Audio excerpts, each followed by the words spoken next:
Y bienvenidos a Inspiratura, donde los futuros millonarios vienen para inspirarse. Tienen deudas y no saben cómo eliminarlas. Quédense, que explicaremos cómo crear un sistema paso a paso para reducir y eliminar deudas de manera fácil, sencilla y detallada. Y bueno, hoy tenemos un tema fascinante, porque vamos a desarmar todo eso que nos han enseñado sobre el dinero desde que somos pequeños, ¿verdad? Totalmente. Porque a ver, ¿qué pensarían quienes nos escuchan si les dijera que alquilar un apartamento toda la vida puede hacerlos mucho más ricos que comprar una casa propia? O que saltarse el café de $5 todas las mañanas es estadísticamente una de las peores formas de construir riqueza. Sí, son cosas que rompen un poco en la cabeza. Por eso en nuestro análisis a fondo de hoy vamos a explorar, digamos, cómo construir ese sistema financiero automático. Un sistema que nos permita salir de deudas, invertir sin tanto esfuerzo y gastar sin culpa. Pero a ver, cuéntanos qué fuentes tenemos hoy para sustentar todo esto. Claro, tenemos sobre la mesa dos fuentes increíbles. Por un lado, las reglas del dinero del experto Ramit Sethi, que se enfocan mucho en la psicología. Y por otro, un documento muy táctico, uno que desglosa las 12 señales claras de lo que significa ser un individuo financieramente educado. Y creo que la misión de hoy no es dar los típicos consejos financieros aburridos de siempre. No, nada de guardar el dinero debajo del colchón. Exacto, cero consejos aburridos. Se trata de destilar esta información para que la gente pueda diseñar una vida intencional, una máquina automática para el dinero. Bueno, y creo que la mejor manera de empezar es abordando el gran elefante en la habitación. Siempre que hablamos de finanzas, la mente se nos va directo a las hojas de cálculo, las calculadoras, las matemáticas complejas. Y es el primer gran error. De hecho, las fuentes plantean algo radical aquí. Afirman que el éxito con el dinero es un 95% psicología y solo un 5% estrategia.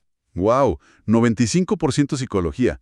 Es un cambio de paradigma brutal. Totalmente. La mayoría de los consejos tradicionales fracasan en la vida real porque, bueno, asumen que los seres humanos somos como algoritmos perfectos. O sea, asumen que si alguien ve que está gastando demasiado, por pura lógica dejará de hacerlo. Claro, como si fuéramos robots. Y la realidad es que somos criaturas súper emocionales. Compramos por impulso, por estatus, a veces por pura ansiedad, ¿no? Exactamente. Y aquí es donde las fuentes introducen un concepto que a mí me parece vital, que es la regla del 85%. A ver, explícanos cómo funciona esa métrica ya en la práctica. Pues básicamente la regla dice que es 1000 veces mejor tomar acción hoy y acertar, digamos, en un 85% de tus decisiones que paralizarte 2 años buscando la estrategia perfecta y lograr un 0%. O sea, la perfección es el enemigo del progreso aquí. Exacto. Es mejor abrir una cuenta de inversión básica esta misma tarde y poner, no sé, $50, aunque no sea la que tiene la mejor rentabilidad del mundo, que no hacer absolutamente nada. Claro, es como ir al gimnasio, ¿verdad? Hay gente que se pasa semanas debatiendo en foros si es mejor la dieta keto o el ayuno intermitente. Discuten hasta la biomecánica de levantar pesas. Sí. Y mientras tienen ese debate, están sentados en el sofá comiendo pizza. Exacto. La perfección se vuelve una excusa para no hacer nada. Y con el dinero pasa igual. Buscar la tasa de interés que es un 0.1% mejor, mientras tu dinero no hace nada en el banco, es un error gigante. Totalmente de acuerdo. Y para llevar esa analogía del gimnasio un paso más allá, o sea, de la misma forma que una dieta estricta termina en un atracón de comida, un presupuesto basado solo en la restricción termina en un desastre financiero. Sí, porque nadie aguanta vivir restringido todo el tiempo. Exacto. Por eso el documento táctico propone cambiar la palabra presupuesto, que suena horrible, por un plan de gasto consciente. La idea no es dejar de gastar, sino categorizar el dinero en 4 contenedores, antes de que termine el mes. A ver, ¿cuáles son esos 4 contenedores? Mira, primero están los costos fijos, que deberían llevarse entre el 50 y el 60% de los ingresos. Luego, inversiones a largo plazo con al menos un 10%. Ok, fijos e inversiones. Van 2. Ajá.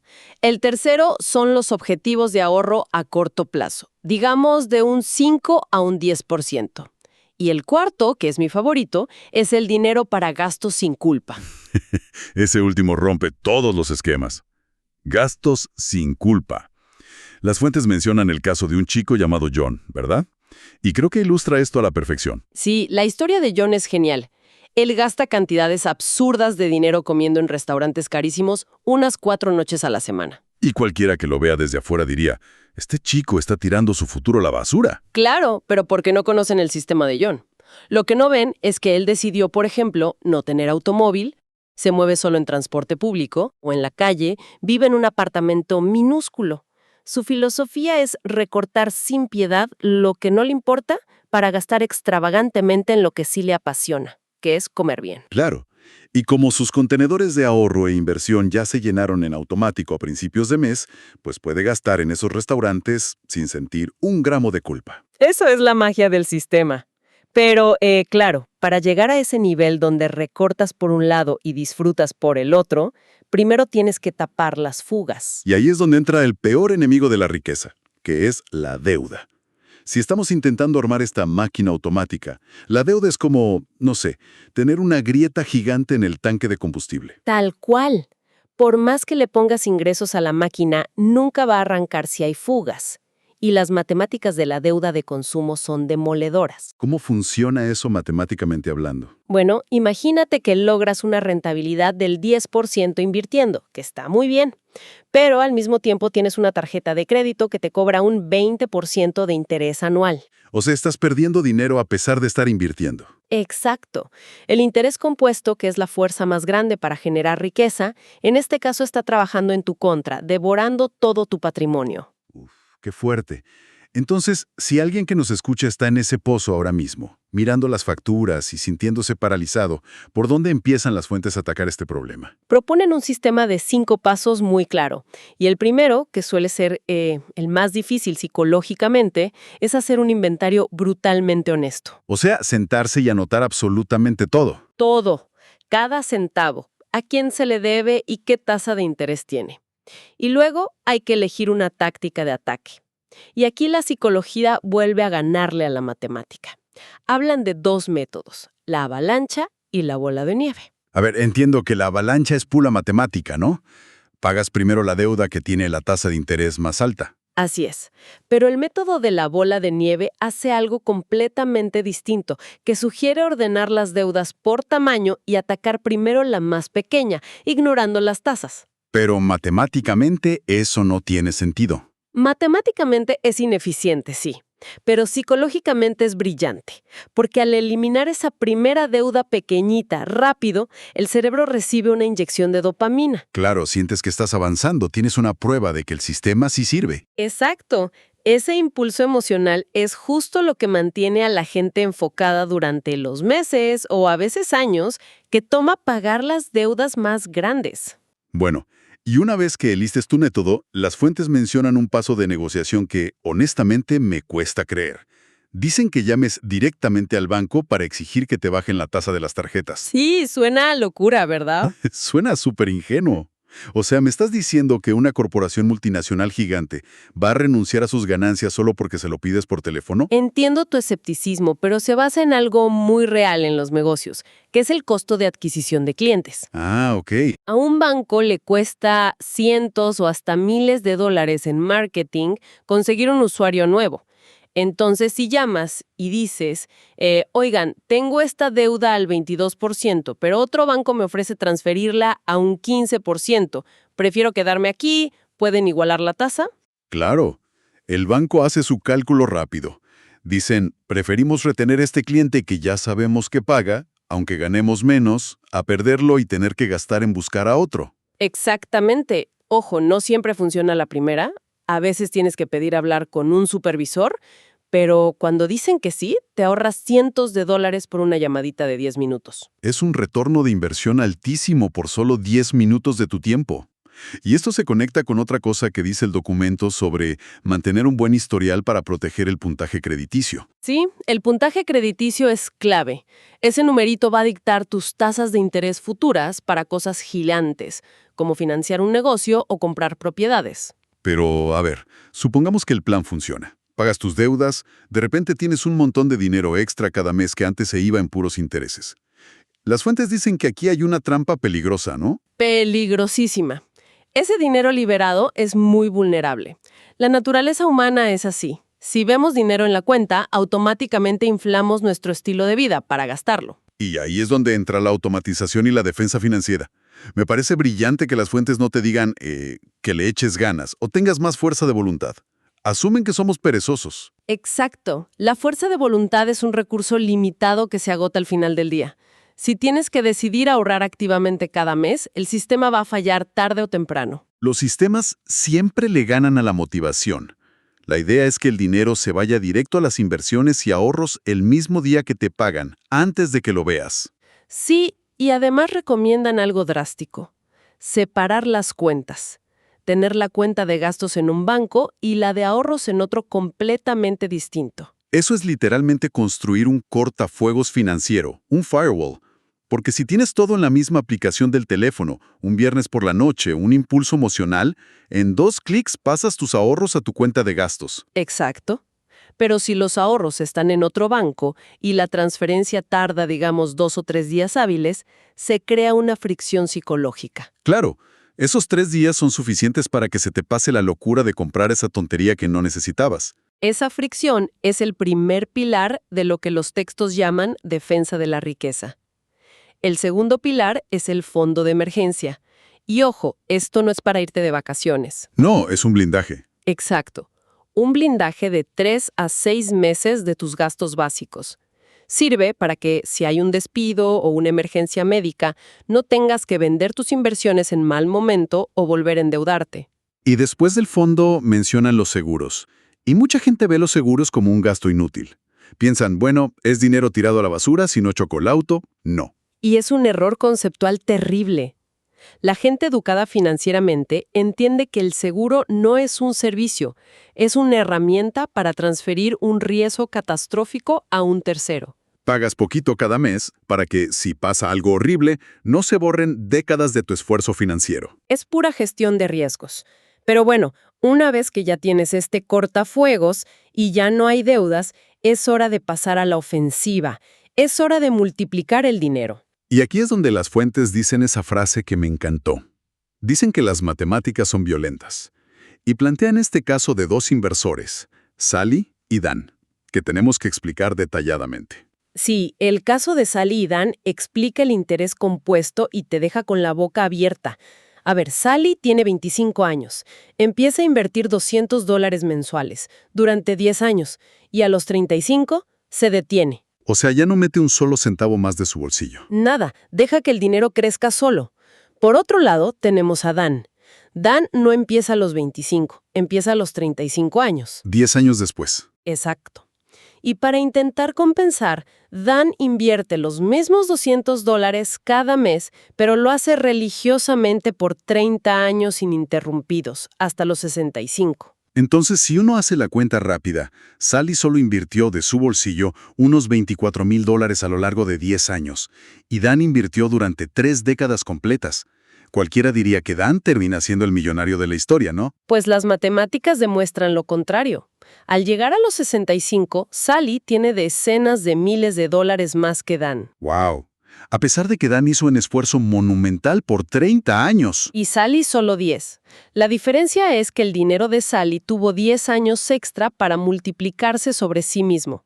Los retornos generaron retornos.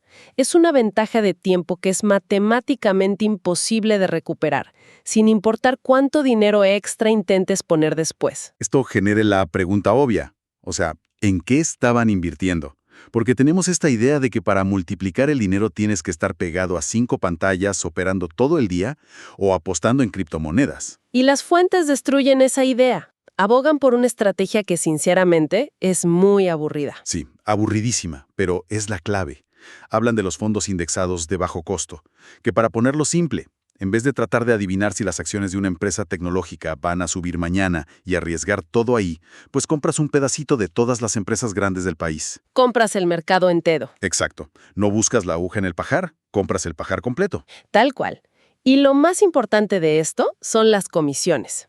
Un gestor humano que intenta ganarle al mercado te puede cobrar un 2% anual, ganes o pierdas.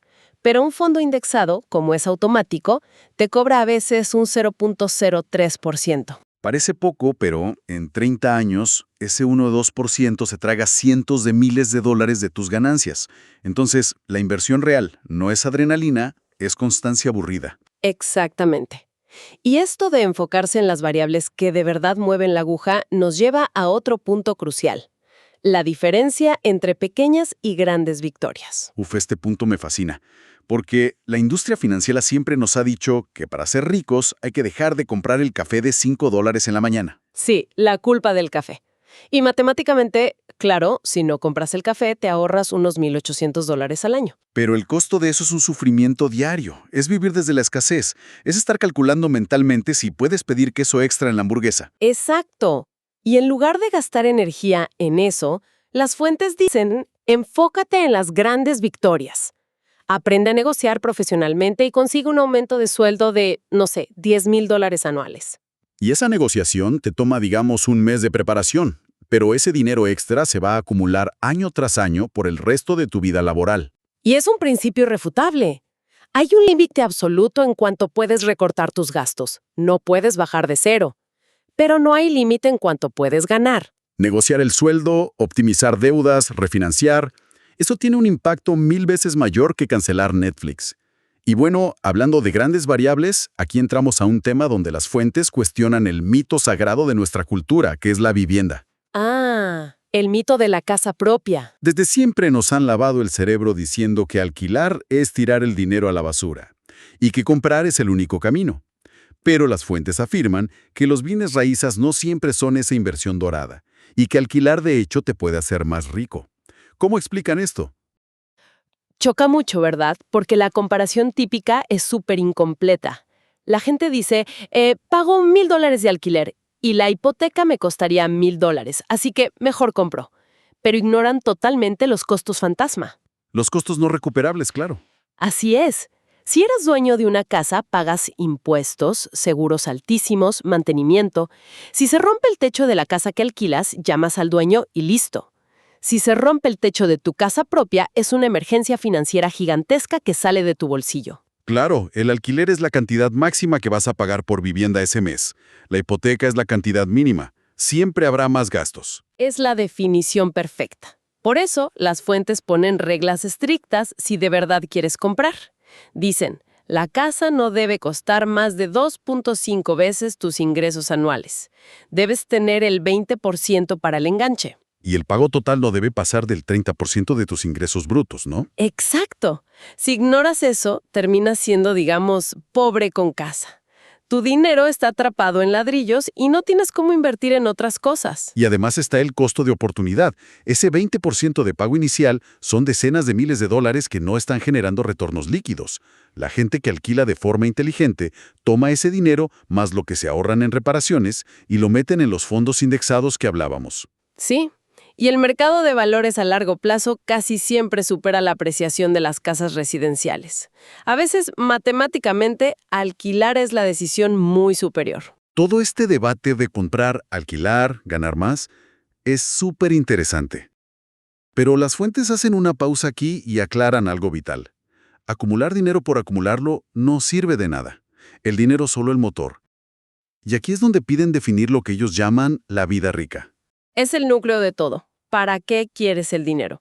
Si no defines tu vida rica de forma súper específica, te la vas a pasar corriendo en la carrera de otra persona.